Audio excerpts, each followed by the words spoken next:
Assalamualaikum warahmatullahi wabarakatuh. Perkenalkan, kami dari kelompok 8 dengan anggota saya sendiri Nisa Dea Amelia dengan NPM 2103032012. Yang kedua Nelly Agustin dengan NPM 2103030020. Yang ketiga Nurul Samsia dengan NPM 2103030030 dengan materi yang berjudul perusahaan dan lingkungan perusahaan. Sebelum memulai presentasi, saya punya pantun buat kalian. Mau dengar? Jalan-jalan berpakaian rapi, hendak bertemu ke rumah paman. Kami hendak ingin berpresentasi, perhatian kalian yang kami harapkan. Baik, materi pertama akan disampaikan oleh saya sendiri. Pengertian perusahaan. Pengertian perusahaan adalah suatu tempat untuk melakukan kegiatan atau proses produksi barang atau jasa. Hal ini disebabkan karena kebutuhan manusia tidak bisa digunakan secara langsung dan harus melewati sebuah proses di suatu tempat. Sehingga inti dari perusahaan ialah tempat melakukan atau proses sampai bisa langsung digunakan oleh manusia. Beberapa ahli pernah menjelaskan tentang arti perusahaan, diantaranya adalah yang pertama, William Mollegraph. Menurut William Mollegraph, pengertian perusahaan adalah keseluruhan perbuatan yang dilakukan secara terus-menerus, bertindak keluar untuk mendapatkan penghasilan dengan cara memperdagangkan atau menyerahkan barang atau mengadakan perjanjian perdagangan. Yang kedua, menurut Komar Andasasmita, pengertian perusahaan adalah mereka yang secara teratur, berkesinambungan dan terbuka atau bertindak dalam kualitas tertentu untuk mencapai keuntungan bagi mereka. Yang ketiga, Abdul Qadir Muhammad. Menurut Abdul Qadir Muhammad, pengertian perusahaan adalah tempat terjadinya kegiatan atau produksi dan berkumpulnya semua faktor produksi berdasarkan tinjauan hukum. Istilah perusahaan mengacu pada badan hukum dan pembuatan badan usaha dalam menjalankan usaha. Yang keempat, menurut Sumami, definisi perusahaan adalah sebuah unit kegiatan produksi yang mengelola sumber daya ekonomi untuk barang dan jasa bagi masyarakat dengan tujuan menyediakan kebutuhan masyarakat dan mendapatkan keuntungan. Yang kelima, Nur Ahmad. Menurut Nur Ahmad, pengertian perusahaan adalah semua bentuk usaha yang berbadan hukum atau tidak memiliki orang perseorangan, milik persekutu atau milik badan hukum, baik milik swasta maupun milik negara, yang mempekerjakan pegawai dengan membayar upah atau imbalan dalam bentuk lain. Yang keenam, Basu Swasta dan Ibnu Sukadjo. Menurut Swasta dan Sukadjo, definisi perusahaan adalah suatu organisasi produksi yang menggunakan dan mengkoordinir sumber-sumber ekonomi untuk memuaskan kebutuhan dengan cara yang menguntungkan. Yang ketujuh, menurut C.S.T. Kansil, pengertian perusahaan adalah semua bentuk badan usaha yang menjalankan jenis usaha yang bersifat tetap dan terus-menerus dan didirikan, bekerja, serta berkedudukan dalam wilayah negara Indonesia untuk tujuan mendapatkan keuntungan. Selanjutnya, tempat, kedudukan, dan letak perusahaan. Tempat dan letak perusahaan merupakan salah satu faktor pendukung penting yang dapat menjamin tercapainya tujuan perusahaan. Ketetapan pemilikan letak dan tempat perusahaan akan memberikan bantuan yang sangat berharga, baik dalam kaitannya dengan kemudahan-kemudahan yang diberikan maupun dalam kaitan dengan efisiensi biaya produksi. Dengan demikian, letak dan tempat kedudukan perusahaan harus diputuskan dengan hati-hati atas dasar fakta yang lengkap, ditinjau dari aspek ekonomi maupun aspek teknis. Di samping pertimbangan tersebut, kebutuhan pada saat pendirian pemilihan letak dan tempat kedudukan perusahaan harus pula mempertimbangkan fleksibilitasnya terhadap kemungkinan rencana di masa depan dalam hal perluasan pabrik, diversifikasi pabrik, daerah pemasaran hasil produksi, perubahan dan perluasan bahan baku dan sebagainya. Tempat kedudukan perusahaan. Tempat kedudukan perusahaan adalah kantor pusat perusahaan tersebut. Tempat kedudukan perusahaan pada umumnya dipengaruhi faktor kelancaran hubungan dengan lembaga-lembaga lainnya, seperti lembaga pemerintah, lembaga keuangan, pelanggan, dan sebagainya. Letak perusahaan. Letak perusahaan adalah tempat perusahaan melakukan kegiatan fisik atau pabrik. Letak perusahaan dipengaruhi oleh faktor ekonomi dan merupakan salah satu faktor penting yang menunjang efisiensi perusahaan, terutama dalam kaitannya dengan biaya. Faktor-faktor yang mempengaruhi biaya adalah yang pertama, harga bahan mentah atau bahan pembantu. Yang kedua, tingkat upah buruh. Yang ketiga, tanah. Yang keempat adalah pajak. Yang kelima, tingkat bunga. Yang keenam, biaya alat produksi tahan lama. Yang ketujuh, biaya atas jasa pihak ketiga. Jenis letak perusahaan. Letak perusahaan dapat dibedakan menjadi 4, yaitu yang pertama, letak perusahaan yang terikat pada alam. Letak perusahaan yang terikat alam pada umumnya karena ketersediaan dan kemudahan bahan baku.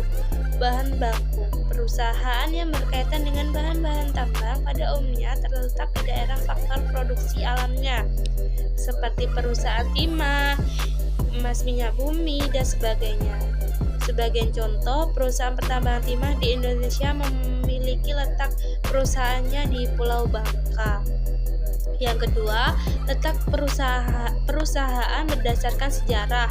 Dalam hal ini, perusahaan menjalankan aktivitasnya di suatu daerah tertentu karena alasan yang hanya dapat dijelaskan berdasarkan sejarah. Sebagai contoh, perusahaan batik banyak didirikan di Yogyakarta karena pada mulanya batik dikerjakan pada wanita keraton untuk mengisi waktu senangnya. Seni kerajinan ini kemudian menyebar luas di sekitarnya dan pada umumnya dikerjakan masyarakat untuk mengisi waktu karena tidak ada pekerjaan di sawah. Dalam perkembangannya, kegiatan ini diorganisir dalam perusahaan di Yogyakarta dengan pertimbangan di daerah tersebut tersedia banyak tenaga kerja andalan di bidang pembatikan, disertai dengan dukungan budaya yang kuat dari masyarakat sekitarnya. 3. Letak perusahaan yang ditetapkan pemerintah. Dalam hal ini, letak perusahaan ditentukan pemerintah atas dasar pertimbangan keamanan, politik, kesejahteraan, dan sebagainya. Sebagai contoh, letak perusahaan bahan kimia yang berbahaya ditentukan di lokasi yang agak terisolir dari masyarakat sekitar dengan hamparan limbah yang dihasilkan perusahaan tersebut tidak mengganggu masyarakat. Ataupun bila mana suatu saat terjadi sesuatu yang tidak diharapkan terhadap perusahaan tersebut, dampaknya dapat ditekan serendah mungkin. 4. Letak perusahaan yang dipengaruhi faktor-faktor ekonomi. Faktor-faktor yang berpengaruh penting dalam kaitannya dengan pemilihan letak perusahaan bersifat industri adalah kedekatan dan ketersediaan bahan mentah, ketersediaan tenaga air, ketersediaan tenaga kerja, ketersediaan modal, kemudian transportasi, serta kedekatan pasar dan kesesuaian iklim. Ketersediaan tenaga kerja yang melimpah dan murah merupakan pendukung faktor produksi yang variabel. Memungkinkan murah tenaga kerja tersedia, semakin rendah biaya produksi persatuan output yang dihasilkan perusahaan. Bila kelimpahan tenaga kerja tersebut diambil keahlian yang memadai, perusahaan akan semakin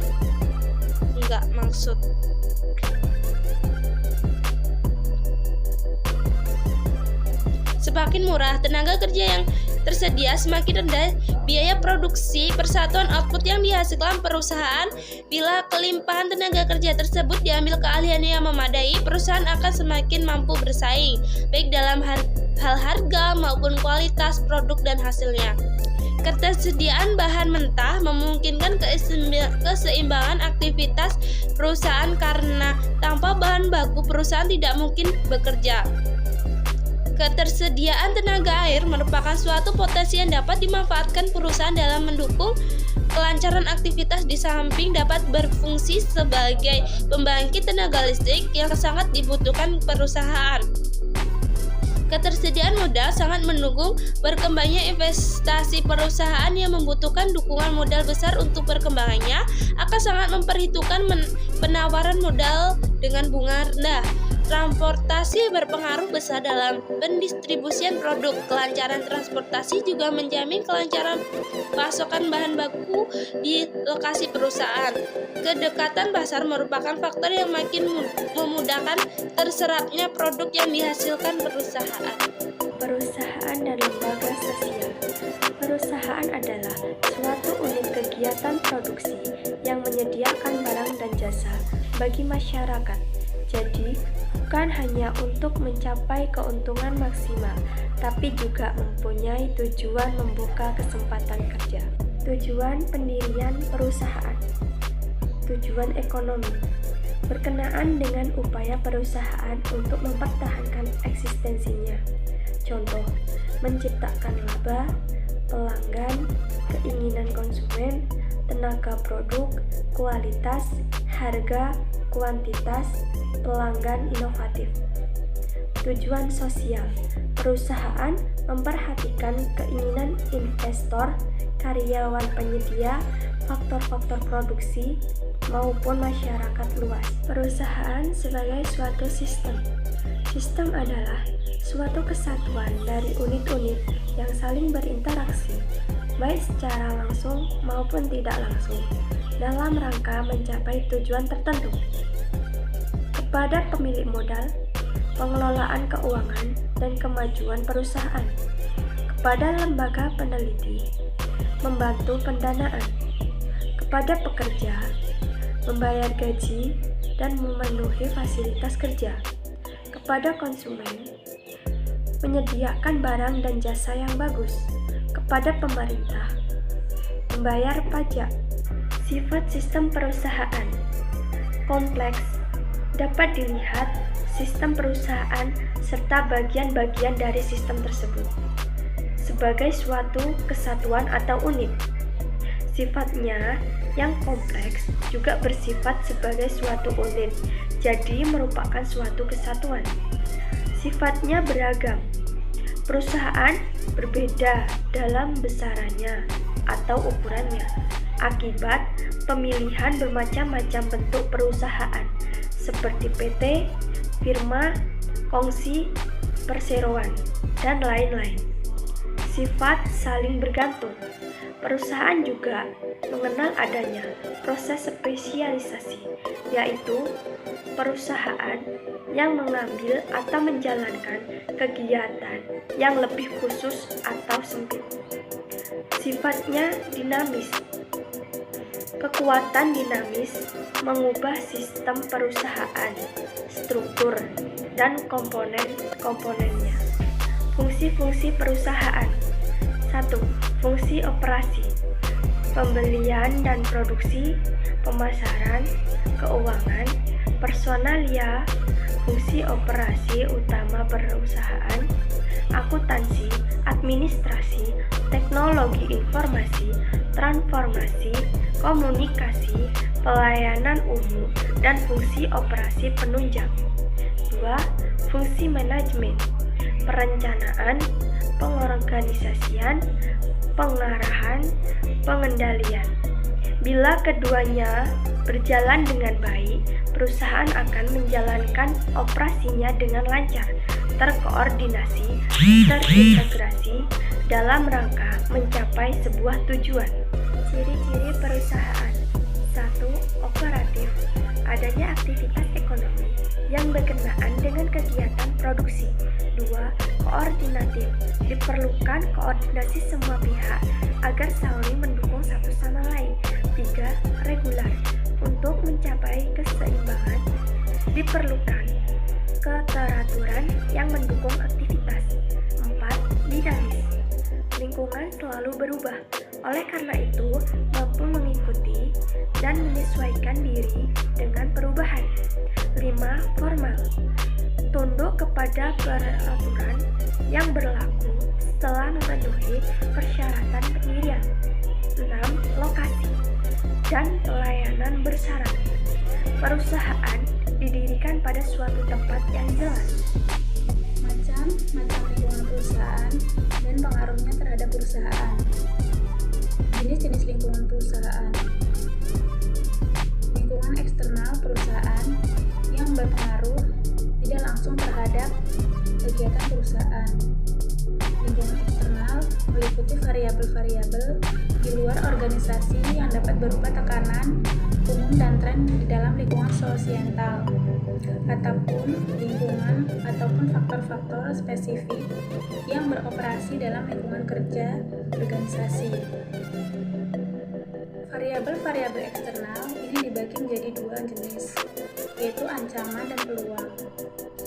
Lingkungan eksternal perusahaan dapat dibagi dan dibedakan menjadi dua. Satu, lingkungan eksternal makro adalah lingkungan eksternal yang berpengaruh tidak langsung terhadap kegiatan usaha. Dua, lingkungan eksternal mikro adalah lingkungan eksternal yang berpengaruh langsung terhadap kegiatan perusahaan. Yang kedua ada lingkungan internal, adalah faktor-faktor yang berada di dalam kegiatan produksi dan langsung dipengaruhi hasil produksi. Pendekatan dalam melihat bisnis dan lingkungan. Kesempatan bisnis serta bisnis itu akan selalu dipengaruhi oleh lingkungan. Hubungan antara bisnis dengan lingkungan sangat erat. Perusahaan yang tidak mampu menyesuaikan diri dengan lingkungan akan tersingkir dari kancah persaingan bisnis. Hubungan antara bisnis dengan lingkungan kemudian ditelaah oleh para usahawan. Pada mulanya, telaah dilakukan secara tradisional, yaitu mereka beranggapan bahwa bisnisnya atau bisnis ialah yang merupakan hal yang terpenting atau yang menduduki titik sentral, sedangkan lingkungan merupakan hal sekunder yang mengelilingi bisnisnya. Pandangan tradisional tersebut sering disebut dengan berorientasi produsen atau pandangan. Itu memang cocok dengan kondisi itu, di mana pada saat itu keadaannya disebut sebagai sellers market, yang artinya produsen masih langka sehingga barang apapun yang dihasilkan akan selalu terjual. Akan tetapi keadaan itu berubah, di mana pengusaha menjadi bertambah banyak dan masyarakat menjadi lebih selektif sehingga timbullah persaingan yang ketat. Di antara para pengusaha, hanya pengusaha yang mampu menyesuaikan diri dengan kebutuhan konsumenlah yang mampu bertahan. Keadaan ini disebut buyer market atau pasar pembeli, yaitu keadaan di mana pembeli yang akan menentukan semua dan bukan penjual. Dalam hal ini berlaku satu ungkapan, pembeli adalah raja. Dalam hal ini, siapa yang berhasil mendekati konsumen ialah yang akan bertahan dalam kancah persaingan bisnis. Pada saat seperti inilah, pengusaha harus pandai melihat faktor lingkungan.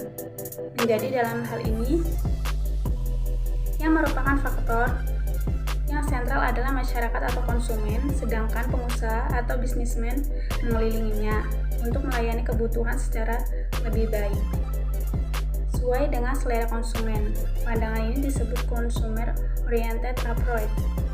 Baik, sekian presentasi dari kelompok kami. Kurang lebihnya kami minta maaf. Saya akhiri. Assalamualaikum warahmatullahi wabarakatuh.